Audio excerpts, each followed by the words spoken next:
ఓం శ్రీ సాయిరామ్. సాయి గురుకులం కార్యక్రమానికి స్వాగతం. బాబా నోటి గుండా జాలువారినటువంటి ప్రతి పదం కూడా అది సత్యమవుతుంది. ఇది అనేక సందర్భాల్లో శ్రీ సాయి సచ్చరితలో భక్తులకు కలిగినటువంటి అనుభవాలు. అదేవిధంగా ఒక భక్తుడి గురించి బాబా ఏదైనా చెప్పారంటే అది 100% అది వాస్తవంలోకి వచ్చింది. అయితే మనం ఒక భక్తుడి గురించి మాట్లాడుకుంటున్నప్పుడు మనకు ఒక సంశయం కలుగుతుంది. బాబా చెప్పినట్టుగా వారు లేరు కదా, బాబా విధించినటువంటి గడువు ప్రకారము వారు షిరిడీలో ఉండకుండా వెళ్ళిపోయారు కదా, మరి అటువంటి భక్తుడి పైన బాబాకు ప్రేమ ఉంటుందా? అతని బాధ్యత నాది అన్నాడు కదా, మరి వారి బాధ్యత బాబా తీసుకున్నారా? ఎస్, ఒక్కసారి బాబా ఒక మాటకు కమిట్ అయితే వారు దానిని 100% ఆ భక్తుడి జీవితంలో రుజువు చేస్తారు. ఈరోజు ఉపాసిని మహారాజ్ యొక్క నిర్యాణం, వారి సమాధి తీసుకున్నటువంటి రోజు 24 డిసెంబర్ 1941 తేదీ రోజు వారు సమాధి తీసుకోవడం జరిగింది. ఈరోజు ఉపాసిని మహారాజ్ యొక్క జీవితం గురించి మాట్లాడుకుంటే మన జీవితం చాలా స్పష్టంగా మన కళ్ళ ముందు కనిపిస్తూ ఉంటుంది. బాబా ఉపాసిని మహారాజ్తో ఒకే ఒక మాట చెప్తారు. నేను విధించినటువంటి గడువును అనుసరించి నువ్వు ఖండోబాలో కేవలం రొట్టె పప్పు తిని ఊరికనే కూర్చో, నిన్ను నా అంతటి వాణ్ణి చేస్తాను అని అంటారు. సాధారణంగా మనం ఉపాసిని మహారాజ్ గురించి చదువుకున్నప్పుడు, వారి గురించి తెలుసుకున్నప్పుడు మనకేమి అనుభవం అవుతుంది? బాబా విధించినటువంటి గడువు కంటే 6 నెలల ముందే ఖండోబా నుంచి సకోరికి వెళ్ళిపోయారు ఉపాసిని మహారాజు. అరే బాబా చెప్పినట్టు ఉంటే బాబా అంతటి వారిని ఉపాసిని మహారాజును చేసేటువంటి వారు కదా అని చెప్పి మనకు అనిపిస్తుంది. ఆ రోజు కూడా చాలామంది భక్తులు అనుకున్నారు ఉపాసిని మహారాజు ఒక సాధువు వలె, ఒక యోగి వలె వారు ఒక యోగ స్థితిలో ఉండేటువంటి వారు. ఆ రోజు భక్తులు కూడా అనుకున్నారు బాబా ఉపాసిని మహారాజును తనంతటి వారిని చేస్తా అన్నారు, తన తర్వాత వారిని ప్రకటిస్తారేమో అని చెప్పి. కానీ బాబా మార్గంలో అటువంటిది లేదు. అయితే బాబాకు ఉపాసిని మహారాజు ముందే అక్కడి నుండి వెళ్ళిపోతారనేటువంటి విషయం సద్గురువు సర్వంతర్యామి అయినటువంటి ఆయనకు తెలియదా? తెలుసు. కానీ ఉపాసిని మహారాజు జీవితాన్ని ఒక సెట్బ్యాక్ చేయడానికి, ఎందుకంటే అనేక సంవత్సరాలుగా అనేక చోట్ల తిరుగుతూ ఉన్నాడు, అనేక మంది సిద్ధపురుషులను ఆశ్రయించారు, ఎవరి దగ్గర కూడా నిలకడగా లేరు. కనీసం ఇక్కడైనా సరే కొన్ని సంవత్సరాలైనా నిలకడగా కూర్చోబెట్టి అతడి జీవితానికి కావలసినటువంటి సాధనను చేయించి అతడు ఏ లక్ష్యంతో అయితే ఉన్నాడో, తను ఒక గురుస్థానాన్ని పొందాలనేటువంటి లక్ష్యం ఉందో ఆ లక్ష్యానికి ఒక మార్గాన్ని చూపెట్టాలని చెప్పి బాబా నిర్ణయించారు.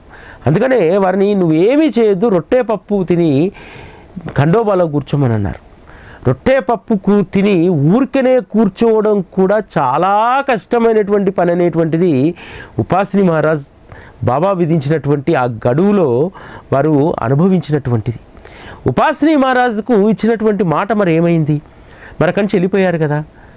బాబా మరి ఉపాసిని మహారాజు విషయంలో ఎలా వ్యవహరించారు? ఈరోజు మనము షిరిడీలో ఒక ప్రాంతాన్ని చూస్తే మనం నిత్యము స్మరించుకునేటువంటి ఆ గురుస్థానాన్ని చూస్తే ఉపాసిని మహారాజుకు బాబా ఇచ్చినటువంటి స్థానం ఏందో మనకు అర్థమవుతుంది. తన గురుస్థానం అని ప్రకటించుకున్నటువంటి వేప చెట్టు కింద ఈరోజు శ్రీ సాయిబాబా కొలువై ఉన్నారే, వారి పక్కనే ఎవరిని పెట్టుకున్నారు?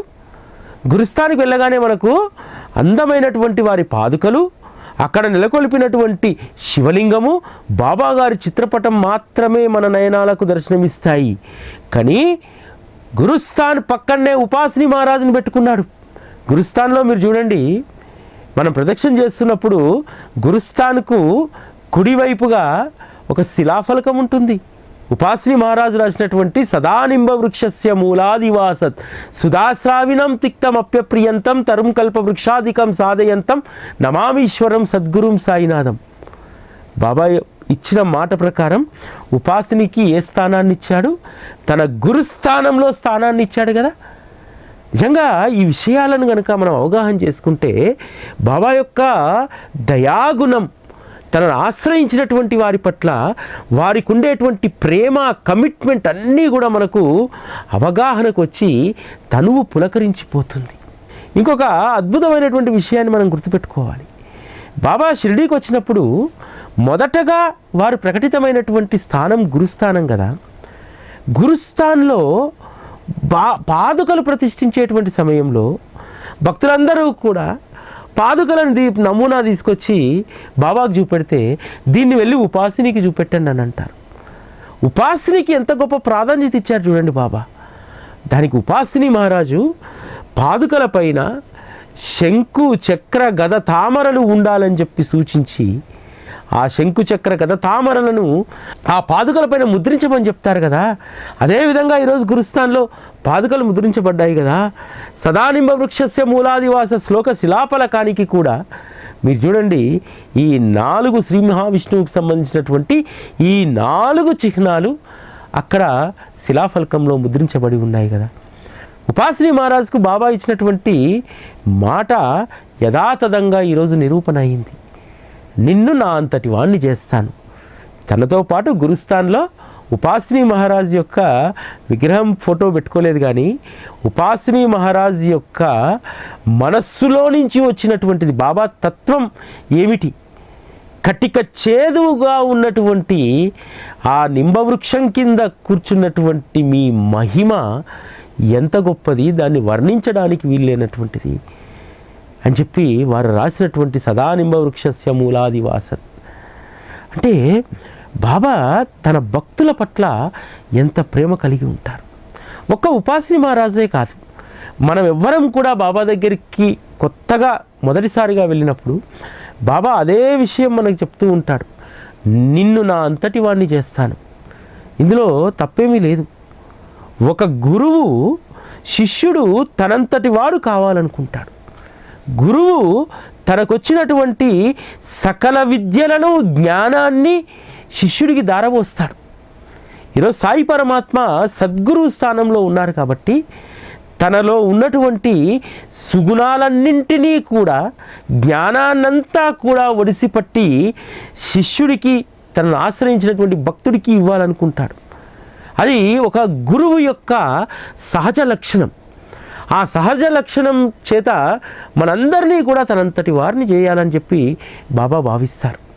కనీసము మనము కొంతనైనా వారి నుంచి గ్రహించగలిగితే, నేర్చుకోగలిగితే, బాబా ప్రతి ఒక్కరికి కూడా ఉపాసిని మహారాజుతో పాటు మనందరికీ కూడా చెప్పేటువంటి మొదటి మాట ఏమిటంటే వారి దర్శనంలో సహనాన్ని వహించండి.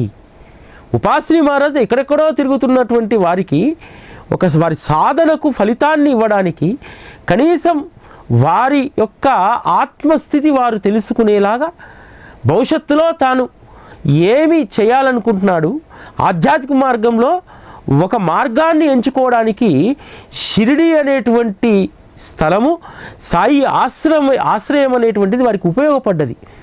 ఆ తర్వాతనే కదా సకోరిలో కన్యాస్థాన్ను ఏర్పాటు చేసి గొప్ప ఆశ్రమాన్ని ఏర్పాటు చేసుకున్నాడు. అంతకంటే ముందు జీవితం ఏమిటి?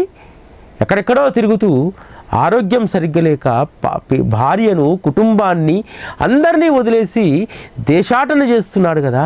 అటువంటి ఉపాసిని మహారాజుకు ఒక స్థిరమైనటువంటి ఆలోచన, ఒక స్థిరమైనటువంటి సాధనను బాబా వారి వద్దకు తెచ్చుకొని ఇవ్వడం జరిగింది. ఈరోజు మన పరిస్థితి కూడా అంతే కదా. అనేక చోట్లకు తిరిగిన తర్వాత బాబా దగ్గరికి వస్తాం. అనేక మంది ముకోటి దేవతలను ఆశ్రయించి మొక్కిన తర్వాత ఒక్కసారి బాబా దగ్గరికి వచ్చిన తర్వాత పరిపూర్ణమైనటువంటి విశ్వాసం కుదురుతుంది. ఆ విశ్వాసాన్ని నిలబెట్టుకోమని చెప్తున్నాడు బాబా. ఉపాసిని మహారాజు లాగానే మనల్ని కూడా కొద్ది రోజులు ఓపిక పట్టి ఉండమంటున్నాడు. ఆ ఓపిక పట్టి ఉండడం వల్ల నీ మార్గం ఏమిటి, నీ స్థితి ఏమిటి అనేటువంటిది నువ్వు గ్రహించగలుగుతావు. అనవసరమైనటువంటి ఆరాటాల వైపు మీరు మరలవద్దు. అనవసరమైనటువంటి తాపత్రయాలు మీకు అనవసరం. మీరు కేవలం శ్రద్ధానిష్ట ఓర్పుతో ఉండండి చాలు. మీకు చేయాల్సినవన్నీ కూడా నేను చేస్తాను. అదేవిధంగా మనల్ని తనంతటి వారిని చేయడానికి బాబా అహర్నిశలు కృషి చేస్తూ ఉంటారు. వారి వద్దకు వచ్చిన తర్వాత శ్రీ సాయి సచ్చరిత అనేటువంటి ఒక జ్ఞాన జ్యోతిని మన చేతికి అందిస్తారు. అందులో ఉన్నటువంటి వారి యొక్క దయాగుణాన్ని అర్థం చేసుకోమంటారు, వారి యొక్క ప్రేమతత్వాన్ని అర్థం చేసుకోమంటారు. ఈ విధంగా నాలో ఉన్నటువంటి సుగుణాలన్నీ కూడా నువ్వు నింపుకోవాలని చెప్పి బాబా చెప్తాడు. వీటన్నింటినీ మనం నింపుకుంటే బాబా అంతటి వారు కావడానికి ఒక అడుగు వేసేటువంటి అవకాశం మనకు లభిస్తుంది. ఈరోజు బాబాను ఆశ్రయించినటువంటి వారిలో ఒక స్నేహశీలి తత్వం, ఒక ప్రేమ, ఒక దయ వచ్చిందంటే మనం బాబా మార్గంలోకి ప్రవేశించినట్టే కదా. ఆ ప్రవేశించి ఆ విధంగా మనం ముందుకు వెళ్తూ ఒక్కొక్క సుగుణాన్ని మెరుగుపరుచుకుంటూ ఉంటే ఎవరి పట్ల ద్వేషం లేని, ఎవరి పట్ల అభిమానం లేని, ఎవరి పట్ల కూడా ప్రత్యేకమైనటువంటి ప్రేమ లేనటువంటి ఒక సమానమైనటువంటి స్థితికి వస్తామో, అందరినీ సమభావనతో చూడగలుగుతామో. బాబా ఏ విధంగా అయితే భిక్షువునైనా రాజ్యాధిపతినైనా ఇద్దరినీ సమానంగా చూశారు, అటువంటి స్థితికి మనం చేరుకుంటూ ఉంటే ఖచ్చితంగా మనము బాబా అంతటి వారిని కాకపోయినా వారిలో ఉన్నటువంటి సుగుణాలను ఒక 10% మనం అలవర్చుకుంటే వారి పక్కన నిలుచునేటువంటి ఒక అవకాశం వస్తుంది. మనం అందరం కూడా బాబా ఎదురుగా నిల్చుంటాం. బాబా ఎదురుగా నిల్చొని బాబాను ప్రార్థిస్తాం. ఆ రోజు భక్తులందరూ కూడా ఎక్కడ ఉండేటువంటి వారు? లెండీకి వెళ్ళినప్పుడు బాబా పక్కన ఉండేటువంటి వారు. అదేవిధంగా ఉపాశ్రీ మహారాజ్ అనేటువంటి అస్తిత్వం ఈరోజు ఎక్కడ ఉంది? బాబా ఎదురుగా లేదు, బాబా పక్కన ఉంది. అంటే కనీసం వారి పక్కన అడుగులో అడుగేసేటువంటి ఒక చిన్న అదృష్టాన్ని, అంటే వారి అడుగులో అడిగేసేటువంటి ఆ సౌభాగ్యాన్ని మనం పొందాలి. దాన్ని ఖచ్చితంగా బాబా ఇస్తారు. ఎంతసేపు నువ్వు ఎదురుగా కూర్చున్నావంటే ఇంకా నువ్వు బాబాను అడిగేటువంటి, ప్రార్థించేటువంటి స్థానంలోనే ఉన్నావు. గురువు శిష్యులను వెంటబట్టుకొని ఆడుతూ, పాడుతూ, నడుస్తూ, పరిగెడుతూ రకరకాలుగా తన పక్కనే పెట్టుకొని వారి యొక్క బోధ చేస్తూ ఉంటారు. మనం కూడా వారి పక్కన స్థానాన్ని సంపాదించుకునేటువంటి ప్రయత్నం చేయాలి. వారి పక్కన కనీసం చేతులు జోడించి, చేతులు కట్టుకొని నిలిచేటువంటి స్థితికి మనం రావాలి. ఆ రోజు అనేక మంది భక్తుల జీవితాలు మనకు స్ఫూర్తి కావాలి. ఎందుకు చావుడి ఉత్సవంలో తాత్యాకు ఎడమ చేయి పట్టుకునే అవకాశం, అదేవిధంగా మహల్సా కుడి చేయి పట్టుకొని ఎందుకు నడిచేటువంటి వారు? ఎవరూ లేనప్పుడు ద్వారకామయిలో ఆ ఇద్దరే ఉండేటువంటి వారు కుడి ఎడమగా. అందుకనే బాబా కుడి ఎడమ చేతులు వారికి ఇచ్చేటువంటి వారు చావుడి ఉత్సవంలో. అంటే తనను చేరినటువంటి భక్తులకు ఎంత గౌరవాన్ని, ఎంత గొప్ప స్థానాన్ని బాబా ఇస్తారనడానికి ఇది ఒక నిదర్శనం. ఉపాశ్రీ మహారాజు జీవితంలో వారు పొందినటువంటి అనుభవాలు, అనుక్షణం కూడా తన సద్గురువు తన వెంట ఉంటాడనేటువంటి విషయాన్ని ఉపాశ్రీ మహారాజ్ మరవలేదు. చాలామందికి సాధారణంగా చూసేటువంటి వాళ్లకు ఉపాశ్రీ మహారాజ్ బాబాను ధిక్కరించి వెళ్ళిపోయారు, సకోరిలో ఆశ్రమం పెట్టుకున్నారు, ఆయన పందా వేరు అని చెప్పి అనుకుంటాం. ఎస్, ఆయన పందా వేరు కావచ్చు. ఒక్కొక్క యోగి పురుషులది ఒక్కొక్క రకమైనటువంటి పందా, ఒక్కొక్క రకమైనటువంటి సాంప్రదాయం ఉంటుంది. ఉపాశ్రీ మహారాజు కూడా ఒక సాధారణమైనటువంటి వ్యక్తి ఏం కాదు, ఒక సాధకుడు. పూర్వజన్మ సంస్కారాల కారణంగా ఉపాశ్రీ మహారాజు ఒక యోగిగా వెలిగేందేటువంటి అవకాశం భగవంతుడిచ్చాడు. ఆ భగవంతుడే సద్గురువు వద్దకు చేర్చి ఇక్కడ సరైనటువంటి శిక్షణను ఇచ్చి ఎప్పుడూ కూడా సద్గురువును మర్చిపోకుండా ఉండగలిగేటువంటి స్థితినిచ్చారు. ఉపాశ్రీ మహారాజు వైభవము ఊరికనే వారి శక్తియుక్తులతోటి పెరగలేదు. వారు చేసేటువంటి ప్రతి పనిలో కూడా నా గురువు ఉన్నాడు అనేటువంటి స్మరణ ఎప్పుడూ ఉపాశ్రీ మహారాజు మరవలేదు. తనకు సంబంధించినటువంటి వాళ్ళు కాకపోతే ఎవరిని కూడా తన వద్ద ఉంచుకునేటువంటి వారు కాదు.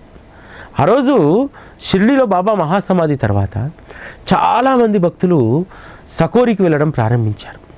చంద్రబాయి బోర్కర్ లాంటి వాళ్ళు, వీళ్ళందరూ చాలామంది వెళ్ళేటువంటి వారు. ఎందుకంటే అప్పటి వరకు ఒక లివింగ్ గురువుని చూశారు కదా, లివింగ్ గురువుని చూసినటువంటి వారు మరొక లివింగ్ గురువు కావాలి. బాబా సమాధిని దర్శించుకున్న ఉపాసిని మహారాజుని చాలామంది దర్శించుకునేటువంటి వారు.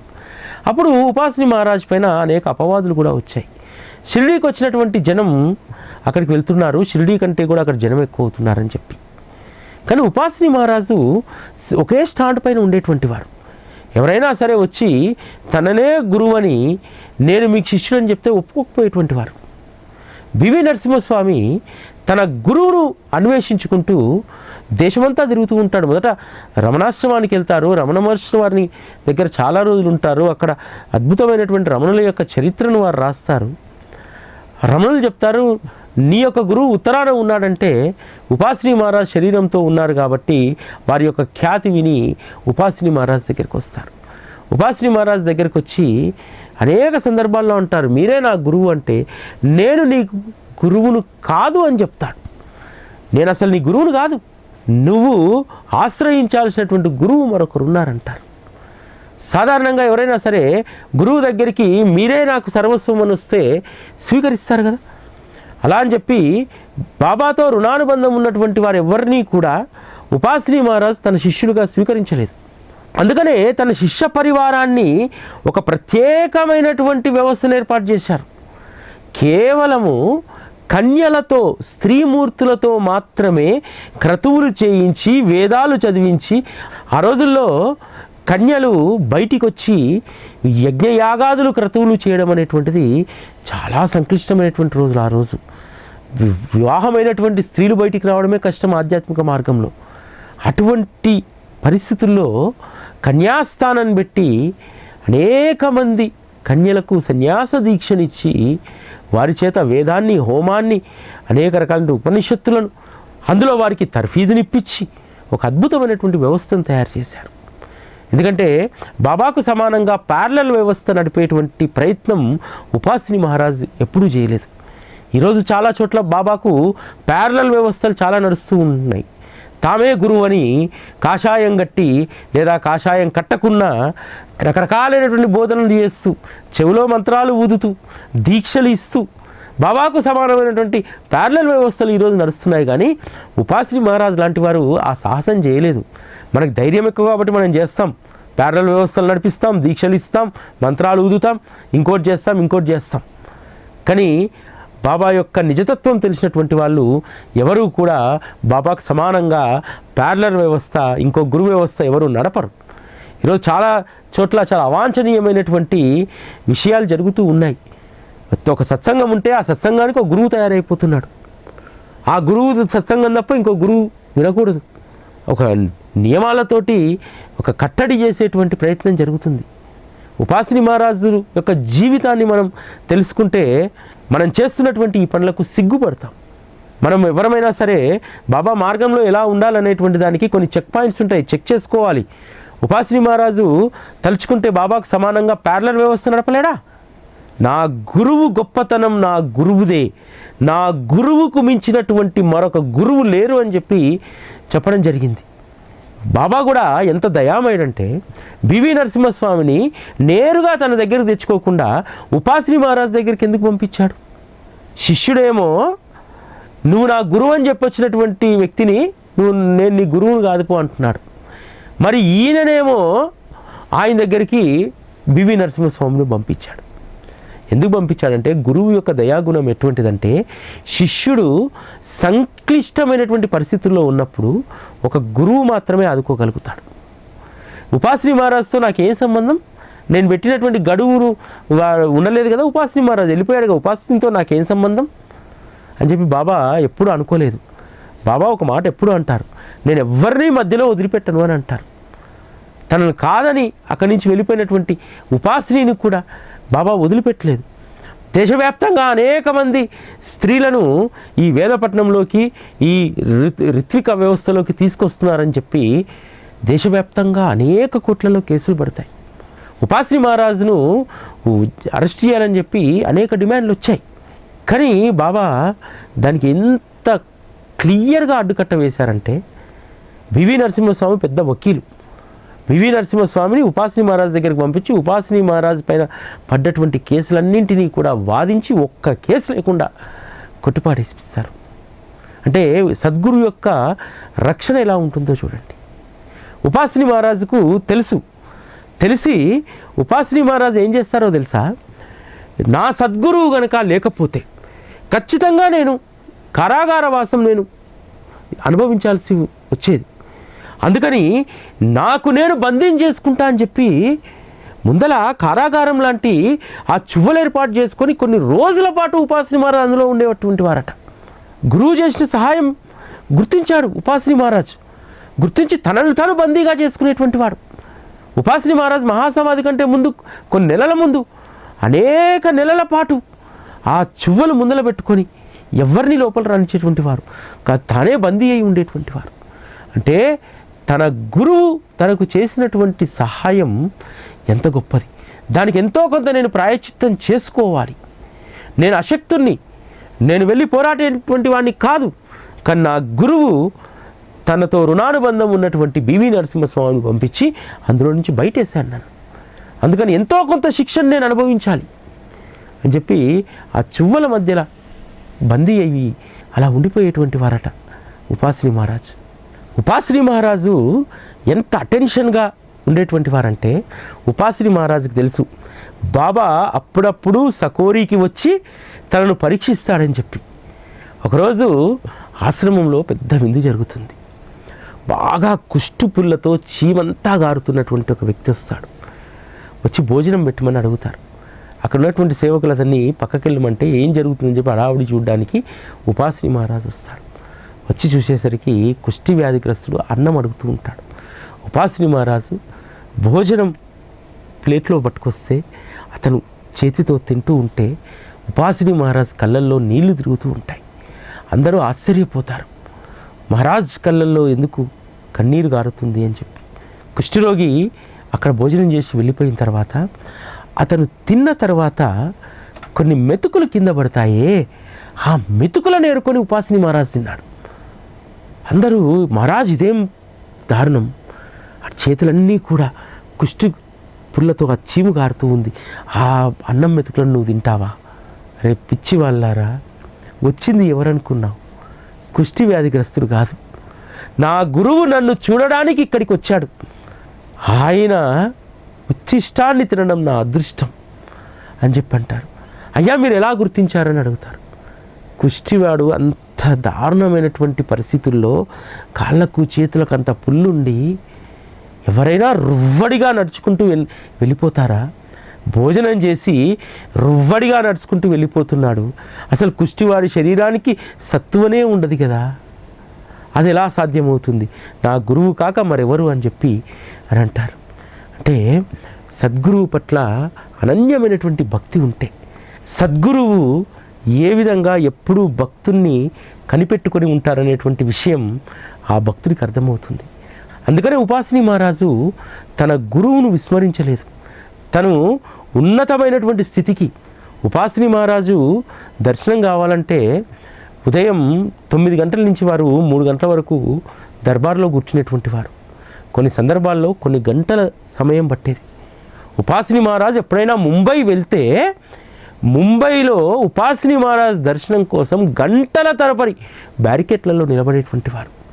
అయినా సరే తన గురువును తాను విస్మరించలేదు. తనకు ఈరోజు వచ్చినటువంటి ఈ కీర్తి, ఈ ప్రతిష్ట, ఈ గురుస్థానం నాకు నా సద్గురువు పెట్టినటువంటి భిక్షగానే ఉపాసిని మహారాజ్ భావించాడు. కొన్ని సందర్భాల్లో కొన్ని అపోహలు వస్తూ ఉంటాయి.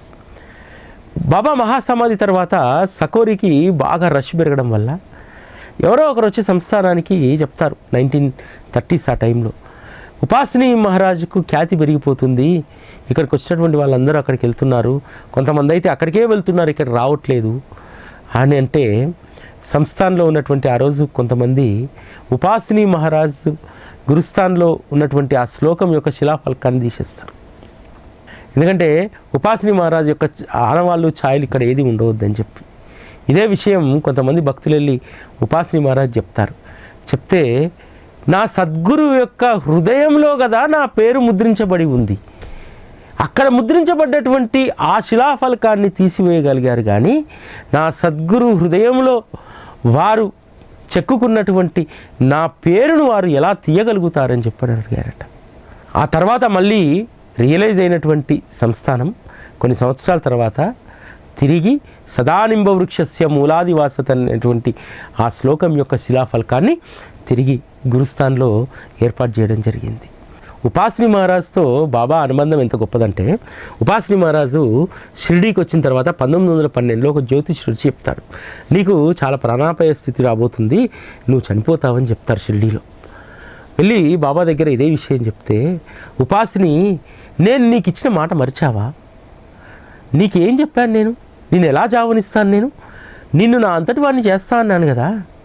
బాబా అన్నటువంటి ఆ మాట సత్యమైంది. ఉపాసిని మహారాజు యొక్క జాతకంలో ఉంటే ఉండవచ్చు కాక మరణం, కానీ బాబా ఇచ్చినటువంటి వాగ్దానం ప్రకారం నిన్ను నా అంతటి వాడిని చేస్తానని చెప్పి గురుస్థాన్లో పాదుకల యొక్క డిజైన్ దగ్గర నుంచి సదానింబ వృక్ష శ్లోకం వరకు వారి పక్కనే ఎదుటన పాదుకలు ఉన్నాయి, పక్కన శిలాఫలకం ముందు ఉపాసిని మహారాజు రాసినటువంటి శ్లోకం.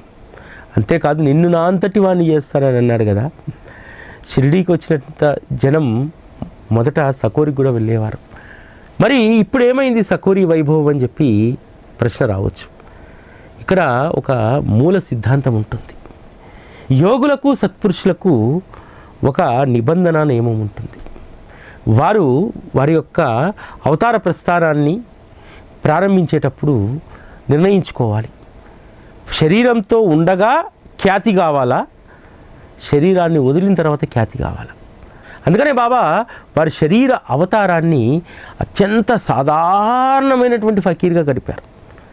ఆ తర్వాత ఈరోజు రాజాదిరాజ యోగిరాజగా వారు వెలుగొందుతున్నారు. ఉపాసిని మహారాజు వారు శరీరంతో ఉండగా అనేక రకాలైనటువంటి ఖ్యాతి వచ్చింది, గౌరవాన్ని పొందాడు, అదేవిధంగా పూజలను అందుకున్నాడు, పూజనీయుడయ్యాడు.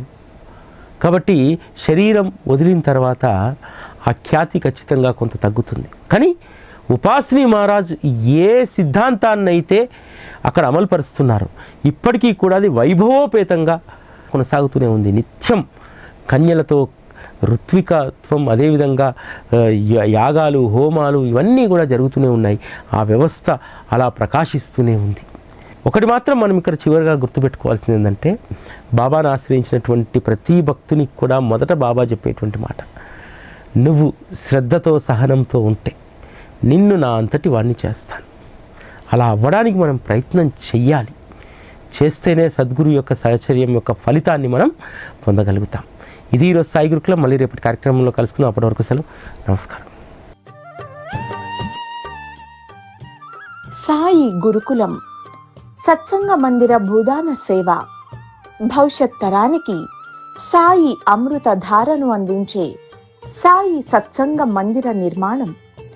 సాయి గురుకులం ప్రపంచంలోనే తొలి సాయి సత్సంగ పాఠశాల. సాయి తత్వ మాధుర్యాన్ని 10 ఏళ్లుగా భక్తలోకానికి అందిస్తున్న సాయి టీవీ తలపెట్టిన మహాపుణ్య కార్యం. సాయి గురుకులం సత్సంగ మందిర భూదాన సేవలో భాగస్వాములై భవిష్యత్ తరానికి సాయి ప్రేమను అందించండి. భూదాన సేవా దక్షిణ 1 చదరపు గజానికి 35,000, అరగజానికి 17,500, 3 చదరపు అడుగులకు 11,000, కనీస దక్షిణ 5,116 చెల్లించి భవిష్యత్ సాయి తత్వ సంపదను అందించే ఈ మహాయజ్ఞంలో భాగస్వాములవ్వండి.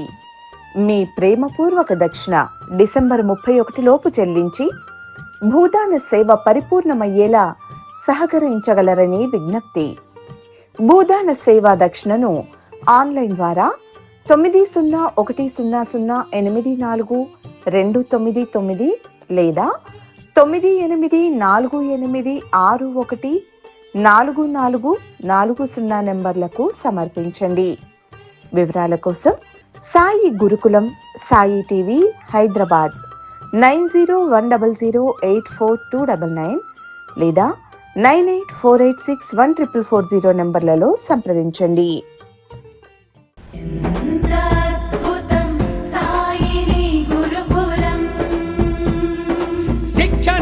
అపశిక్షలు లేని శరణాగతి సౌద